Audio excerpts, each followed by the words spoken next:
Pemilik stesen minyak jenama Burak Oil IPTB Sdn Bhd optimis untuk menjenama semula ke semua stesen minyak di luar bandar di bawah naungannya.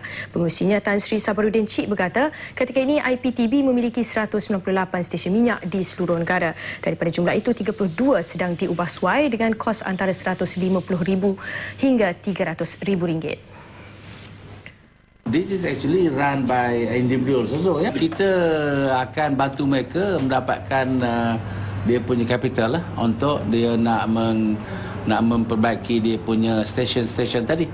Kita berurus dengan bank, ya, bank rakyat khususnya, untuk menolong mereka mendapatkan wangnya, dana dia untuk membuat stesen baru. IPTB diberi mandat oleh kerajaan sebagai pemegang lesen untuk mengedarkan produk petroleum kepada semua stesen minyak luar bandar. Antaranya di Kedah, Perlis, Pulau Pinang termasuk Sabah dan Sarawak.